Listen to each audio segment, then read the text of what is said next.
My only major regret of the NBA's bubble restart is not recording this video earlier, because it would have been a lot more candid. After watching the New Orleans Pelicans play the Los Angeles Clippers, I'm at a loss for words. Not just as a general NBA fan, but also as a Pelicans fan. You guys may or may not know I'm a Pelicans fan, and I've been a Pelicans fan for a very, very long time.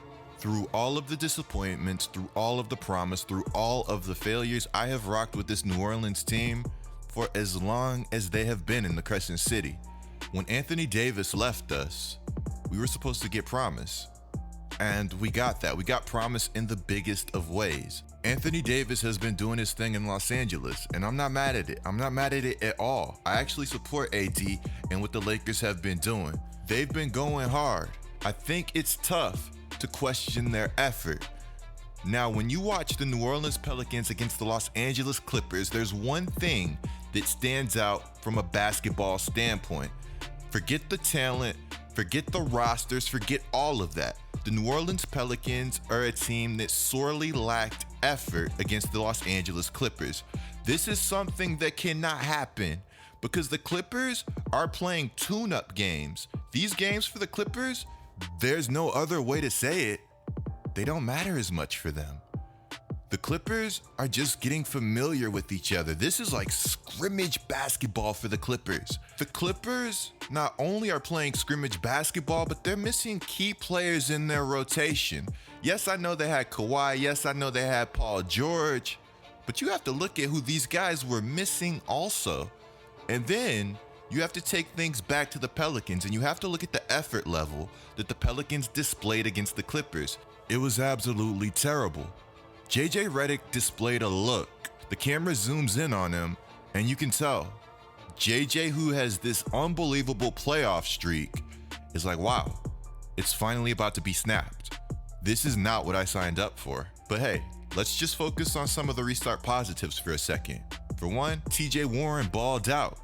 How do the 76ers not manage to double team a guy going for 50? And how does James Harden manage to nearly get double teamed the entire game and still effortlessly almost drop 50? I'm telling you, James Harden simplifies the game of basketball. You can hate what the Rockets do, but they ball. James Harden and Russell Westbrook. This is a duo that's going to make some noise in the NBA playoffs. If you guys want a Rockets breakdown or a Lakers breakdown, I got you guys. Just leave a comment below letting me know what videos you guys want to see coming to my channel. You guys know with the NBA's return, I'm going to be going harder than ever. Oh yeah, and did I mention my homie Swiper dropping nearly 40 points? I love seeing players elevate their games and take things to new heights. I think when the bubble is all over and everything is said and done and we have our finals winner, we might just be more surprised than we think.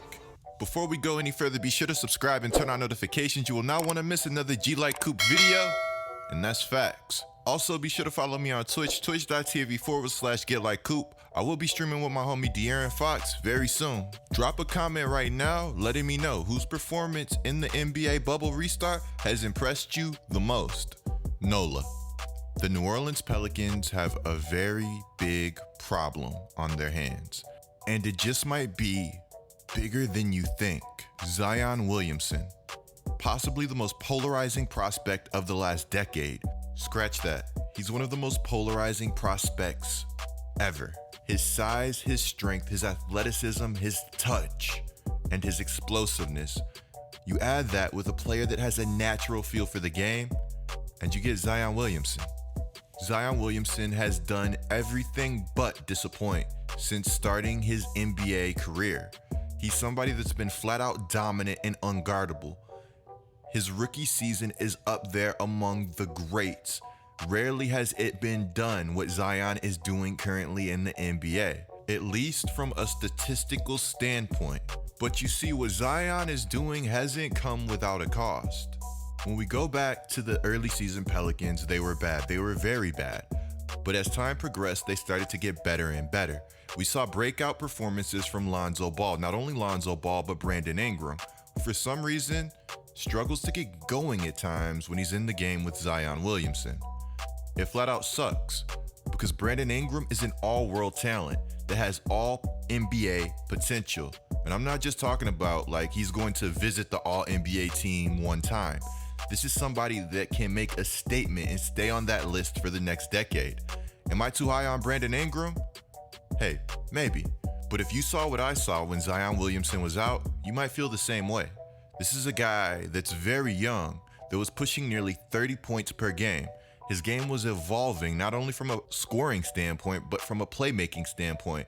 His volume and efficiency were simply ridiculous.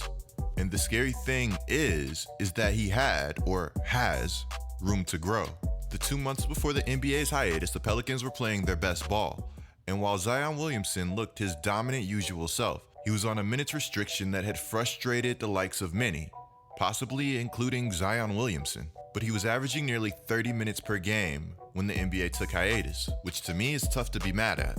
In the NBA's bubble restart, Zion Williamson temporarily had to leave the bubble for personal issues. He returned, but not without missing a ton of practice and conditioning. According to the Pelicans, this has led to them being extra cautious. But something seems weird about this entire thing. During the regular season, New Orleans was plus 13.9 per 100 possessions with Zion on the court. Versus Utah, it would have been tough to tell. Versus the Jazz, Zion played 15 minutes. In those 15 minutes, he scored 13 points and he was 6 of 8. His defense was horrendous while his offense was really good, as usual. But Zion playing these spurts, these bursts that the Pelicans have him playing, led to the Pelicans going minus 16 while Zion was in the game.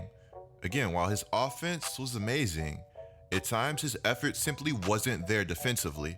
Also, why would the Pelicans use up all of his minutes early? Zion wasn't there for the biggest moments, for the biggest plays of the game. 16-point lead, gone, just like that. And the game that the Pelicans couldn't afford to lose, they lost. Now here's where things start to get a little weird. Reports came out that Zion Williamson was heated at the way things went down. Gentry said, of course we wish we could have played him down the stretch, but we used the minutes that were given to us, and that's the way it is. The medical people said we played him in the minutes that were allowed for us to play him, and just move on. I thought he looked good. I thought he had some moments, and obviously we were a much better team when he was on the floor. Now we go to Zion's post-game interview, and he says this. Nah, they weren't holding me back. I did want to be out there, but we're just working my way back into my flow. That's all it is. He also said it's frustrating, but it's not frustrating because they could have not even let me play. So I'm just going to try and do as much as I can while I'm out there. Throughout the entire interview, Zion made it known. Time and time again, he wanted to play. But of course, Zion being Zion, he made it known as professional as possible. Now, when the Pelicans president was asked about all of this stuff that went down, he said we will see the restriction for another game, maybe two. Griffin said he doesn't think Zion is fully himself yet. Once he's feeling it, he'll let him go. The Pelicans came in wanting to make the playoffs, but more importantly, play meaningful games, and they're doing that. He stated that the Pelicans want sustainable success. The idea behind not allowing Zion to play himself into shape is to avoid soft tissue injuries. Pelicans have one of the best bright young futures in the NBA. Wait, time out.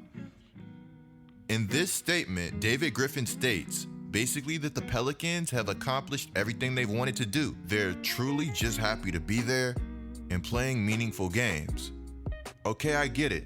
This year, probably not the year the Pelicans are winning a championship. But if you truly think Zion is not in basketball shape, why risk playing him at all? Look, again, I know the Pelicans don't want to have a Zion Williamson injury, and perhaps they're trying to save Zion Williamson from himself, because we know Zion wants to play basketball and he wants to go hard. Part of me wonders if Zion Williamson not playing hard, not displaying this effort on defense, is mainly because the Pelicans have told them, don't go out there and don't get hurt. If the Pelicans wanted to play Zion in this shape, or they wanted to see a minute increase, last game would have been a really good opportunity. The game against the Los Angeles Clippers. That game was basically like a scrimmage. The Pelicans were down so much, it really didn't matter what went on through the course of the game. Oh yeah, might I add, that game looked like a coach that had lost their team. The Pelicans can't go out and lose games like they did against the Clippers. The body language everywhere was poor, but there's a bright side, because the Pelicans' schedule gets a lot easier going forward. Maybe they're trying to go after LaMelo or James Wiseman or another top prospect. Maybe they're really just trying to tank. I can't believe I just said that. But I mean, hey, who really knows? Their two toughest games are out of their way. But the bad news is that Lonzo hasn't exactly looked like the Zoe that was closing the season. And Gentry has never coached a sustained good defense. The Pelicans had so many silly and bad turnovers, and this is a problem that has happened all season. They're a team that sorely lacks discipline. I hate to single out Drew, somebody that can be an absolute terror of an on-ball defender, but he had Mitchell right where he wanted him until he reached. This team needs a leader in the biggest of ways, and I'm talking about a vocal one, because with your season on the line, you can't be down 40 and just be happy to be there. Miss me with that. The Pelicans sorely need a center with some size and spacing that could also defend the paint. Jackson Hayes has mad potential, but he's got a way to go. Robin Lopez, Miles Turner, that would be lit. Be sure to click the video on the screen right now. Be sure to subscribe. I'm GETLIKECOOP, guys, and I'm out.